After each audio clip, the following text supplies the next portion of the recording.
Good morning friend, मैं सुप्रिया स्वागत करती हूँ आपका डिकोड एग्जाम में। फ्रेंड, आज डेली करंट अफेयर्स की क्लास में हम डिस्कस करेंगे 24 फरवरी से रिलेटेड जितने भी न्यूज़ हैं, जितने भी इवेंट्स हैं जो हमारे एग्जाम के लिए इंपॉर्टेंट है, हम उन्हीं के करके यहाँ पे देखेंगे। तो आइए दोस्तों स्टार्ट करते हैं आज की क्लास। और आज की क्लास स्टार्ट करने से पहले हम कल के पूछे गए प्रश्नों के उत्तर को देख लेते हैं। कल मैंने आपसे पूछा था कि फ्रांस और स्पेन के बीच में कौन सी पर्वत श्रृंखला स्थित है, तो इसका करेक्ट आंसर है पायरेनीज। ठीक है, पायरेनीज जो पर्वत श्रृंखला है या पर्वतमाला है वो देखा जाए तो स्पेन और फ्रांस के बीच में एक प्राकृतिक सीमा बनाती है। ठीक है, तो इन दोनों देशों के बीच में प्राकृतिक सीमा बनाने वाली पर्वत श्रृंखला का नाम क्या है? पायरेनीज। ये था हमारा कल का प्रश्नों का उत्तर। अब हम आते हैं आज के सेशन पे और हमारा सबसे पहला प्रश्न है कि निम्नलिखित में से किस राज्य सरकार द्वारा प्रोजेक्ट आरोहण लॉन्च किया गया है?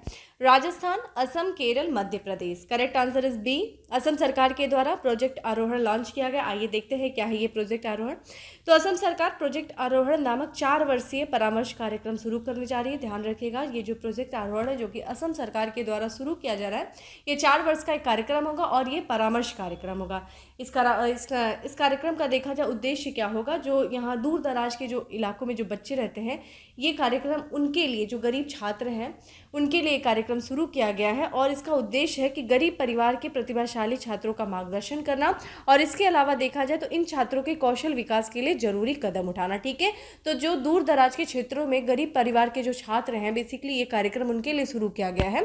एक तरीके से उनका जो है परामर्श दिया जाएगा, उनका मार्गदर्शन किया जाएगा और साथ ही साथ उनके कौशल विकास के लिए सरकार के द्वारा जो है, राज्य सरकार के द्वारा कुछ कदम उठाए जाएंगे। इस कार्यक्रम के लिए राज्य सरकार जो है वो सहयोग करेगी। किसके साथ सहयोग देगा? तो असम के मुख्यमंत्री हेमंत बिस्वा शर्मा ने टाटा स्ट्राइप के सीईओ अनीता राजन से मुलाकात कर इस परियोजना पर उनका सहयोग मांगा है। तो जो असम सरकार है इस परियोजना के लिए किसके साथ सहयोग करेगी? तो यहाँ पे देखा जाए टाटा ट्रस्ट के जो टाटा स्ट्राइप है, टाटा स्ट्राइप की बात करें तो ये टाटा ट्रस्ट का एक कौशल विकास कार्यक्रम है।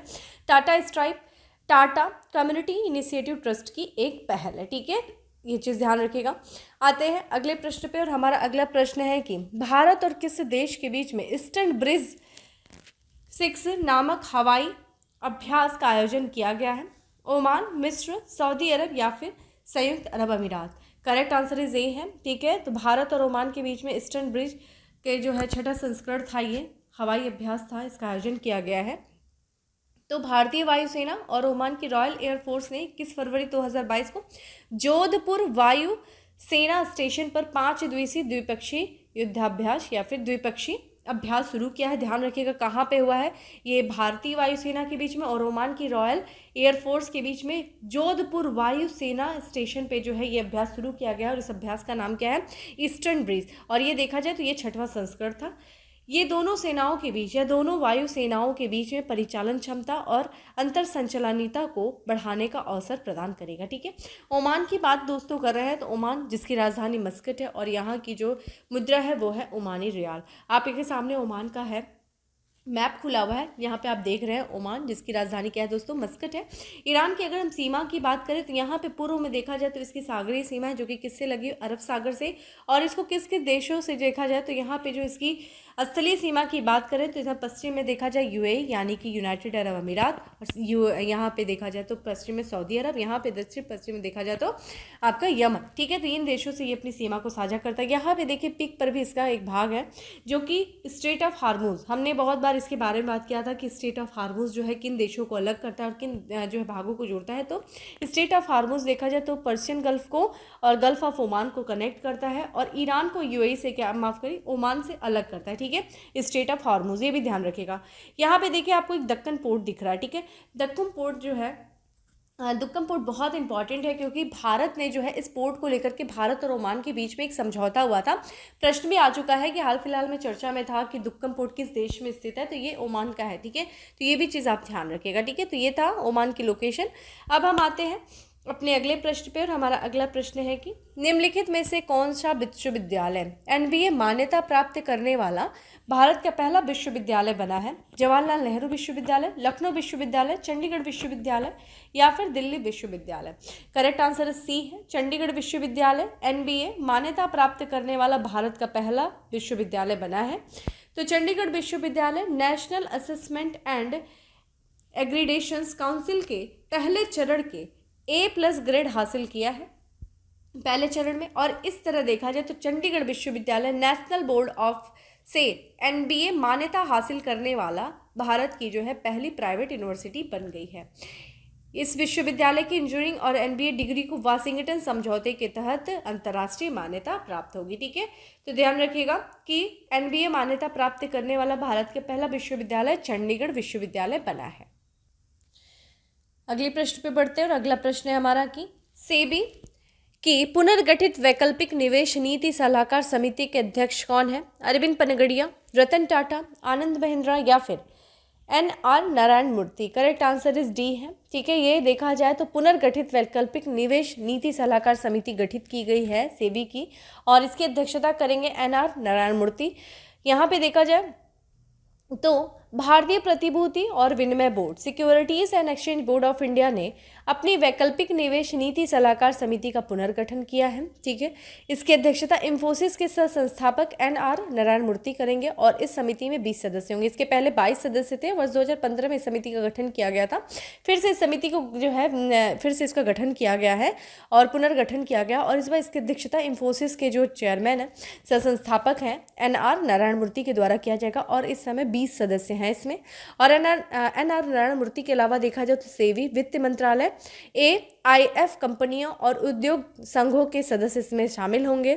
यह समिति बाजार नियामक को एआईएफ क्षेत्र से संबंधित विभिन्न मुद्दों पर परामर्श देगी। ठीक है, चूंकि हम यहाँ पे सेबी के बारे में बात करें, आप मुझे बताइए सेबी का गठन कब हुआ था, इसका हेडक्वार्टर कहाँ पे है और वर्तमान में इसके अध्यक्ष कौन है, आप मुझे बताएं, कमेंट बॉक्स में आंसर करें।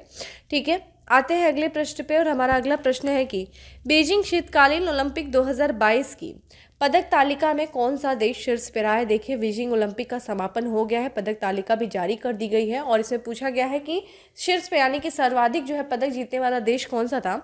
नॉर्वे, चीन, जापान या फिर America. Correct answer is a है, नॉर्वे ने जो है ये पदक तालिका में जो है ये प्रथम स्थान पे रहा है बीजिंग शीतकालीन ओलंपिक में। तो बीजिंग शीतकालीन ओलंपिक खेलों का समापन कब हुआ? 20 फरवरी को हुआ है, और 20 फरवरी को बीजिंग के नेशनल स्टेडियम, जिसे हम एक अन्य नाम से भी जानते हैं, बर्ड्स नेस्ट के भी नाम से जानते हैं, यहाँ पे इसका समापन समारोह हुआ है। पदक तालिका में 16 जो है स्वर्ण पदक, 8 रजत पदक और 13 कांस्य पदक के साथ देखा जाए तो नॉर्वे शीर्ष स्थान पे था। वहीं दूसरे स्थान पे देखा जाए तो जर्मनी रहा है, 9 स्वर्ण पदक, 10 रजत पदक और 5 कांस्य पदक के साथ दूसरे स्थान पे। और यहाँ पे देखिए चीन को झटका लगा और चीन देखा जाए तो तीसरे स्थान पे बीजिंग ओलंपिक में पहुंच गया है। शीतकालीन ओलंपिक में 9 स्वर्ण, 4 रजत और 2 कांस्य के साथ तीसरे स्थान पे जो है वो चीन रहा है। तो ये देखा जाए तो ये आप जो पदक तालिका ध्यान रखिएगा। और खेल में देखा जाए भारत की तरफ से एक ही लोगों ने यहाँ पे दिए थे, तो भारतीय टीम का प्रतिनिधित्व पुरुष अल्पाइन स्कीपर ने किया था, आरिफ खान ने किया था। ठीक है, भारत ने कोई भी इसमें पदक नहीं जीता है। खेल की अध्यक्षता औपचारिक रूप से इटली में मिलान और कार्टिना डी एम्पोज को 2026 शीतकालीन ओलंपिक की मेजबानी के लिए सौंपी गई थी। ठीक है, तो ध्यान रखिएगा कि पदक तालिका जो है बीजिंग शीतकालीन ओलंपिक 2022 की पदक तालिका में शीर्ष स्थान पे कौन रहा था? नॉर्वे है। ठीक है, अगला हमारा प्रश्न है कि नदियों में night navigation mobile app launch करने वाला देश का पहला राज्य कौन सा बन गया है? तो ये night navigation mobile app launch किया है नदियों में, और ऐसा करने वाला पहला राज्य केरल, असम, उड़ीसा या फिर Gujarat. Correct answer is B है, असम जो है ये नदियों में नाइट नेविगेशन लॉन्च करने वाला, मोबाइल ऐप लॉन्च करने वाला देश का पहला राज्य बन गया है। तो असम ने नदियों में night navigation mobile application launch किया है, जिससे यह सेवा शुरू करने वाला देश का पहला राज्य बन गया है। नाइट नेविगेशन मोबाइल एप्लीकेशन की बात करें तो किसके द्वारा विकसित किया गया है? तो आईआईटी मद्रास के प्रमुख वैज्ञानिक के राजू के सहयोग से परिवहन विभाग के द्वारा इस एप्लीकेशन को जो है वो विकसित किया गया है। और इस एप्लीकेशन की सहायता से देखा जाए तो रात की नौका सेवा जोरहाट, धुबरी सहित अन्य स्थानों पर संचालित हो सकेगी, तो इससे मदद मिलेगी। ठीक है, चूंकि हम असम के देखिए 2 बार प्रश्न जो है 2 बार हम लोगों ने असम की बात किया, तो असम के बारे में देख लेते हैं। असम जिसकी राजधानी दोस्तों क्या है? दिसपुर है, और यहाँ के जो मुख्यमंत्री हैं हेमंत बिस्वा शर्मा जो है यहाँ के मुख्यमंत्री, और राज्यपाल देखिए कौन है? जगदीश मुखी। असम जो कि नॉर्थ ईस्ट का एक राज्य है और ये 7 सिस्टर्स में से एक है। ठीक है, कल हम लोगों ने मेघालय देखा था, आज असम देखते हैं। असम ऐसा एक राज्य है नॉर्थ ईस्ट का जो देखा जाए सारे जो 7 सिस्टर्स हैं यानी कि उन सबसे अपनी सीमा को साझा करता है, ठीक है। तो जितने भी नॉर्थ स्टेट के राज्य हैं उसमें से एक राज्य ऐसा है जो सबसे अपनी सीमा को साझा करता है, वो कौन है? असम है। और देखिए किस तरीके से, तो यहाँ पे अगर आप देखें तो अरुणाचल प्रदेश से, फिर नागालैंड से, मणिपुर से, मिजोरम से और फिर त्रिपुरा से, ये सबसे अपनी सीमा को साझा कर रहा है। यहाँ पे असम देखें तो वेस्ट बंगाल से भी अपनी सीमा को साझा कर रहा है, ठीक है। और यहाँ पे मेघालय, ठीक है। 2 अंतर्राष्ट्रीय सीमा को भी ये साझा करता है, तो भूटान से देखा जाए और बांग्लादेश से। तो मोस्ट इंपॉर्टेंट आपसे पूछा जा सकता है कि नॉर्थ ईस्ट का या फिर 7 सिस्टर्स में से एक ऐसा कौन सा राज्य है जो सभी सिस्टर्स से, सभी बहनों से हाथ में हाथ मिला के चलता है, तो वो है असम, ठीक है। असम जो है सभी बहनों को एक साथ लेके चल रहा है, सबके हाथ को पकड़ा हुआ है, ये चीज़ ध्यान रखिएगा, ठीक है। अब हम आते हैं अपने अगले प्रश्न पे। अगला प्रश्न है हमारा, हाल ही में भारत सरकार ने रिवार्ड प्रोजेक्ट के लिए विश्व बैंक से कितने डॉलर के ऋण समझौते पर हस्ताक्षर किया है? 120 मिलियन अमेरिकी डॉलर, 130 मिलियन अमेरिकी डॉलर, 115 मिलियन अमेरिकी डॉलर या फिर 125 मिलियन अमेरिकी डॉलर। तो इसका करेक्ट आंसर हो गया सी, 115 मिलियन अमेरिकी डॉलर जो है ये समझौता हुआ है भारत सरकार और विश्व बैंक के बीच में रिवॉर्ड प्रोजेक्ट को लेकर के। आइए देखते हैं क्या है ये प्रोजेक्ट। तो यहाँ पे देखा जाए सिर्फ भारत सरकार नहीं, राज्य भी हैं। तो भारत सरकार, कर्नाटक, उड़ीसा के राज्य सरकारों और विश्व बैंक के बीच में 115 मिलियन अमेरिकी डॉलर की लागत का नमोन्वेषी विकास कार्यक्रम के माध्यम से कृषि अनुकूल हेतु वाटरशेड कायाकल्प, rejuvenating watersheds for agriculture resilience through innovative development rewards कार्यक्रम पर हस्ताक्षर किया गया। रिवॉर्ड्स का फुल फॉर्म आपको पता होना चाहिए, ठीक है। और यह देखा जाए कार्यक्रम दुनिया भर में सबसे बड़े जल प्रबंधन कार्यक्रमों में से एक है, ठीक है, वाटरशेड। आइए इसके बारे में समझेंगे। तो इस परियोजना का उद्देश्य क्या है? जलवायु परिवर्तन के प्रति किसानों की अनुकूलता बढ़ाने, उच्च उत्पादकता, बेहतर आय को बढ़ावा देने के सहयोग करने हेतु राष्ट्रीय और राज्य संसाधनों को बेहतर वाटरशेड प्रबंधन प्रथाओं को अपनाने में मदद करना इस परियोजना का उद्देश्य है, ठीक है। देखिए दोस्तों, यहाँ पे हम लोगों ने जलवायु परिवर्तन की बात किया। जैसा कि आप जानते हैं जलवायु परिवर्तन की वजह से कृषि संकट सिर्फ भारत में ही नहीं, पूरे जो है एशिया में देखने को मिल रहा है। पूरा जो है विश्व इस जलवायु परिवर्तन से झेल रहा है। विश्व भर में जलवायु संकट की चुनौतियां सामने आ रही हैं, जैसा कि आप जानते हैं। और उन्हें कम करने के लिए भी जो है हर देश है अपने स्तर से प्रयास कर रहा है। ना सिर्फ देश, यहाँ पे स्थानीय सरकारें हो गई, राज्य सरकार, केंद्र सरकार, हर कोई अपने स्तर पे प्रयास कर रहा है। भारत में जलवायु संकट का असर देखा जाए सबसे ज़्यादा कृषि पे पड़ा है, बहुत ज़्यादा बड़े पैमाने पे देखने को मिल रहा है। और इसमें देखा जाए क्या है ये जलवायु, जैसे कि मिट्टी का कटना हो गया, सूखा आना, ठीक है। जो भूजल स्तर था भारत का वो काफ़ी नीचे गिरता जा रहा है, ठीक है, जिससे हमारे कृषि जिस पे निर्भर है। और फिर नीचे जाने से कुछ ऐसे नीचे जिसकी वजह से, और इन सब कारणों से जो है कृषि पूरी तरीके से प्रभावित हो रही है। तो ऐसे में क्या हुआ कि जो वाटरशेड, जैसे कि जलाशय जो हमारी जो पारंपरिक जलाशय परंपरा, उनको जो है उन्नत करना। तो जितने हमारे जो वाटरशेड थे, जो जलाशय को उन्नत बनाना और उनके विकास और मरम्मत के लिए हमें क्या इंपॉर्टेंट हो गया कि हम कुछ नई टेक्नोलॉजी को जो है अपनाएं और साथ ही कृषि के लिए उन जो है नई टेक्नोलॉजी का इस्तेमाल भी करें। इन सब चुनौतियों से निपटने के लिए इन सब चीज़ों को ध्यान में रखते हुए जो है इस परियोजना की शुरुआत की गई थी, किसकी? रिवॉर्ड की, ठीक है। और इस परियोजना के लिए विश्व बैंक के सहयोग से, इस परियोजना में देखा जाए तो विश्व बैंक के सहयोग से विश्व भूमि संसाधन विभाग ग्रामीण विकास मंत्रालय की एक संयुक्त पहल है, ठीक है, यह परियोजना, ठीक है। तो ये चीज़ ध्यान रखेगा। तो जितने भी जो है जलाशय हैं, एक तरीके से नई टेक्नोलॉजी को अपनाना, ताकि जो भूमि का जल स्तर गिरता जा रहा है, ठीक है, उनको सही करना और कृषि जिस चीज़ से प्रभावित हो रही है उसको एक तरीके से उसके प्रभाव को कम करना, ठीक है। तो यही था बेसिकली इसका उद्देश्य। और इसके लिए जो है भारत सरकार और यहाँ पे देखा जाए केंद्र में और राज्य में देखा जाए तो कर्नाटक और उड़ीसा और विश्व बैंक के बीच में 115 बिलियन जो है अमेरिकी डॉलर की लागत का एक समझौता हुआ है। तो ये रिवॉर्ड्स का फुल फॉर्म भी ध्यान रखिएगा।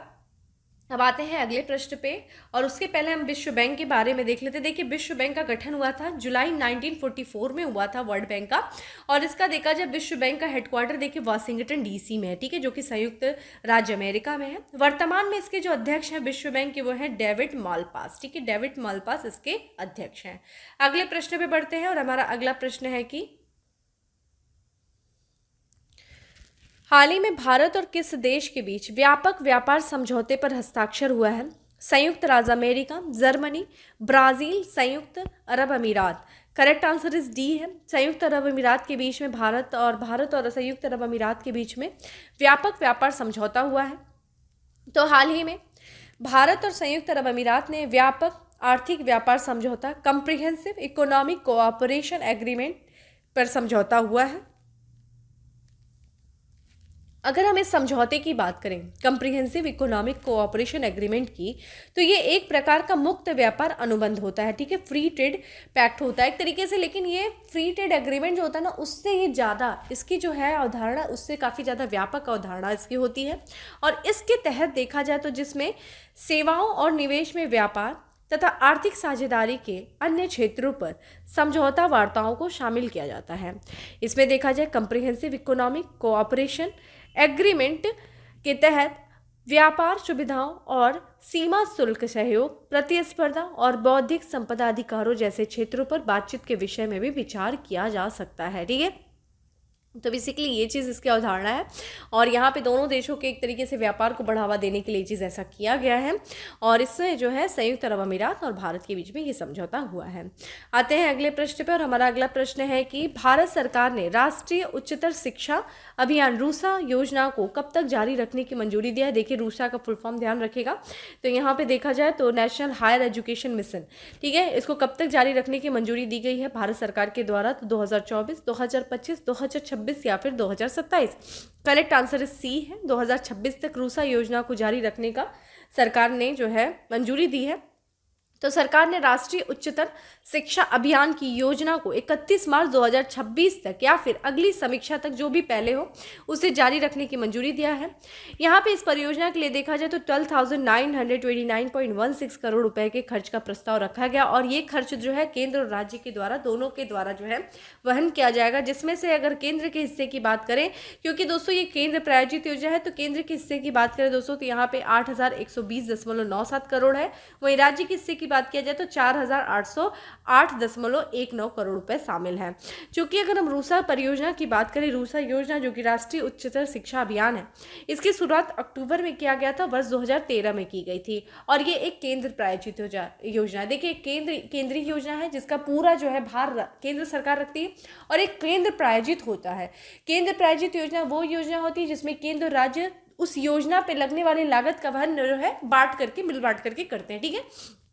तो चूंकि ये केंद्र प्रायोजित योजना है तो इस पे लगने वाला जो भार होगा, जो व्यय होगा, उसको राज्य और केंद्र दोनों जो है आपस में बांटेंगे। और इसका उद्देश्य क्या है, पूरे भारत में उच्च शिक्षा संस्थानों को रणनीतिक वित्त पोषण प्रदान करना।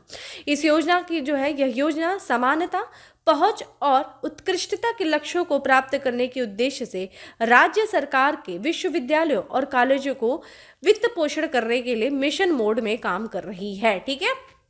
तो ये उद्देश्य ध्यान रखिएगा किस वर्ष इस योजना को जो है स्टार्ट किया गया था, 2013 में, और इसको अब 31 मार्च 2026 के लिए जो है वो बढ़ा दिया गया है, ठीक है।